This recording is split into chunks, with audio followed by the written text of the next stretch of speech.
How'd you even know we still lived here? I just knew. Welcome to MsMojo, and today we're counting down our picks for the top 10 things you didn't notice in the New Girl apartment. Nick, look, I don't mean to nag you, but how long is this gonna take? Fancy fix, fancy amount of time. Not enough. Not enough. Dig in the memories. Let these objects be the milkshake that bring your memory boys to the emotion yard. For this list, we'll be looking at small details and hidden features from Apartment 4D, or the New Girl Loft, that you might have missed. Is there anything we didn't notice?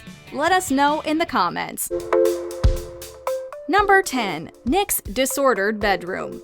The loft was designed to reflect the various characteristics of its inhabitants. What is that? This is my box. It's where I keep all my junk that I don't feel like dealing with. It looks like a lot of bills.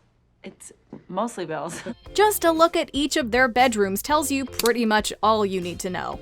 Take Nick's room, for example. He might be the glue holding the group together, but he's also the most disorganized and aimless member of the loft. And his unkempt bedroom is a reflection of just how everywhere he often is. Oh, I wasn't looking for it, but I found my pulp bowl. That is a crystal candy bowl filled with orange goop. I don't need to sit here and take this. I'm going to my study. You are gonna get back here and clean your room, mister! It looks like a tornado's gone through it repeatedly thanks to his personal belongings chaotically scattered around the room. Clearly, this is a mess that even neat freak Schmidt can't clean up. You unbelievable pig person. You giant fat pig person. You sloth. You should be living in a tree in Costa Rica, you know that? Number 9. Jess's Annoyance Bowl. Schmidt's douchebag jar is one of the most established running jokes in the series. $50 in the douchebag jar? Absolutely, man. Why so much? I feel like it should actually be more in the 100, 200 range, so that's a discount. The others use the jar to keep Schmidt's inappropriate comments in check. In a similar fashion, during Season 2, you can see that Schmidt is no longer the only roommate with a habit that needs to be reined in. You know we love you, we'll support you, but when you do things like this, I'm sorry. Bull. Okay. Next to his jar, the guys have set up a bowl for Jess labeled Annoyance Bowl. It's just not satisfying. I think it is. Clearly, they needed more time to get used to her quirks. However, either they managed to condition them out of her, or they finally just accept her for who she is because that bowl eventually disappears. Your butt just violated the Holly Smoot Terrifact. Westward ho, son. Westward ho. Bye-bye. Number 8. The confusing layout of the loft. Sitcoms often get called out for putting their protagonists in realistically unaffordable homes. This is so wonderful. While that's true in this case too, there's a bigger issue with the loft's floor plan that we need to address. If you consider what we've seen to be the apartment's floor plan, Winston and Nick's rooms are next to each other and open into the hallway. So sorry, they're building a new building next door and I have terrible reception. Hey, no more phone calls. Get out of my room. But then, along with the outer shots of the building viewers are privy to, the location of the windows in both of their bedrooms doesn't actually make any sense. This is not a business center. Get out of my room. It's my nap time. Maybe that's how they could afford this place to begin with. Its geography is an architectural anomaly. Do you realize how much time you've wasted and you're not studying? Sweet baby LeBron James, I screwed up. Number 7. The glass grapes. We barely even notice the glass grapes until Coach asks if he can keep them when he moves out of the apartment in Season 4. Yeah, since I got this new suitcase, might as well take a few more things, just to fill up space. You know what I mean? Just to fill up space. Like, take these glass grapes. Given that he's initially reluctant to take any keepsakes with him whatsoever, we have to wonder what's so special about this item. But it turns out that he wasn't the only one eyeing the fruity ornament either. Hey, what are these? I've always wondered. Those are grapes. There are glass grapes, bro. Grapes? Brings the whole, room together. What the hell are they doing in the loft? According to Lamorne Morris, there were a few people, including a hopeful fan, who wanted to hold onto the souvenir once the show wrapped. However, it was the show's creator, Elizabeth Merriweather, who ended up keeping the memento. You know, it's like I've never looked around this house before. Skimboards, a boxing glove. Who in this loft has been to a single Coachella, let alone 6 of them? Number 6. The front door. As we mentioned earlier, the loft is designed to mirror its residents. So it only makes sense that things will change as the characters grow and develop. Hey, are you gonna murder me because you're a stranger I met on the internet? Yes, I am. However, what you probably wouldn't have noticed is that the front door changes from a double one to a single door after the pilot episode. We don't actually know why they decided that a single door was more suitable, though it is probably more common, and of course, none of the characters even mention it. What's up? Yo, what up, Cease? Yeah, you alright? After all, it's a pretty insignificant detail. Unless you are particularly beady-eyed or have an eidetic memory, there's no reason you'd notice this minor set change. Hello?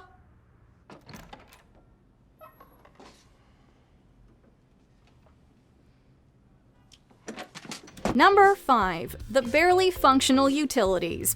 Nick fancies himself as quite a competent handyman, although the others might beg to differ. Alright, everybody relax.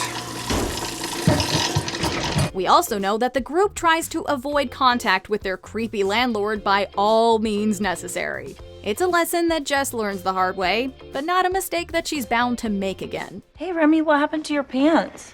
I've never done a threesome. That's what we're doing here, right? Throughout the series, it basically becomes a running joke that there's a lot in this apartment that needs fixing. Just fight back a little bit, Ron.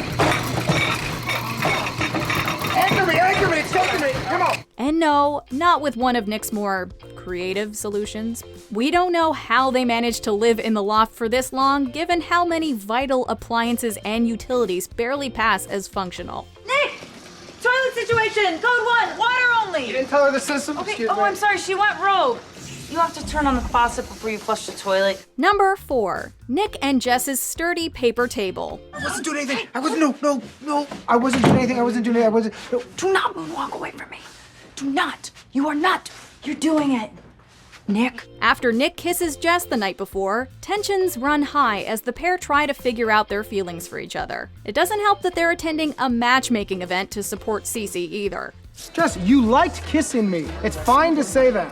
I'm not on my knee asking you to marry me. It was a nice kiss. You were like a dog, and my mouth was like a bowl full of dog milk. They're paired up for an activity that involves building a table out of newspaper. Even though they argue throughout the entire task, they still build an incredibly strong table that doesn't even break when Nick jumps on it. Here, put it down. Okay, very weak table. Oh, break! It's a strong table. The day only continues to go downhill from there. Yet the table somehow makes its way back to the loft. Clearly, it meant enough to someone to go back and get it.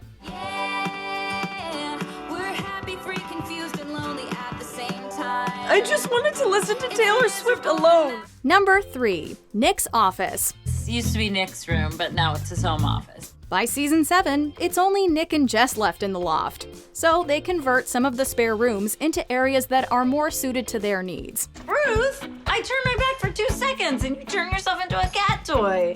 Jess finally gets her crafting room, while successful author Nick opts for an office. If you take a closer look at some of the decor, you'll notice several significant Easter eggs referencing past events. Oh, hey guys. What do you got here, buddy? A little room fire? That seems safe. This includes plenty of photos of Jess, a poster for Nick's book, The Pepperwood Chronicles, and perhaps most adorably, a framed congratulatory note from Jess. Nick isn't one to talk about his feelings, but this proves just how much he cares about his loved ones. Did you like my home office? Yes, he said it reminded him of his home office. Well, that's because I copied his home office exactly. Number 2. Jess's bedroom. What are you, a zoo elephant? Those are my night peanuts. There shouldn't be day peanuts and night peanuts! They're just peanuts! If you're a fan of Zooey Deschanel, then you'll probably know that she shares certain characteristics with Jessica Day. So it should come as no surprise when we tell you that the actress had some of her own opinions when designing the character's bedroom. Do you see that footstool? I bought it at a garage sale. Turns out, the top opens up. And when I opened up the top, I found, here it is, this. Deschanel wanted the room to mirror Jess's love of teaching, as well as reflect some of her other interests. Supposedly, she also called for the inclusion of shadow frames and solid-colored sheets to contrast Jess's colorful bedding, too. She reportedly particularly loved the quirky 3D watermelon artwork on the wall. Oh my God, your dad is dating Trashley Berkman. So much so that once they wrapped, she took it home. Before we continue, be sure to subscribe to our channel and ring the bell to get notified about our latest videos. You have the option to be notified for occasional videos or all of them. If you're on your phone, make sure you go into your settings and switch on notifications. Number 1. The mismatched kitchen chairs. Have you ever noticed that the chairs around the dining table don't match? To our newest resident, the City of Angels has sprouted another pair of wings. It's a majestic city, drenched in sunshine, that is actually just a collection of 75 different neighborhoods. Each chair has a totally individual style, and one of them is even a rolling office chair. Well, like everything else in this set's design, that's no coincidence. The idea is that when you're just starting out and barely managing to make ends meet, you have to work within your means. Here is my share to the penny. Yeah! I'm not the poorest. Second poorest. Now you're the poorest. That's gotta be rock bottom. Yeah, I got it. You know what? I'm shutting off the gas. This shows that the loftmates accumulated whatever they could find in order to avoid any extra costs when it came to furnishing their apartment. Hey, we've all been there. It's certainly a look that's well suited to this group of friends. Ow, Winston, straighten your arms when you eat. You don't think I want to? Ain't no room, fam. Straighten your arms, fam. And how I'm gonna reach my food? Do you agree with our picks? Check out this other recent clip from MsMojo. And be sure to subscribe and ring the bell to be notified about our latest videos.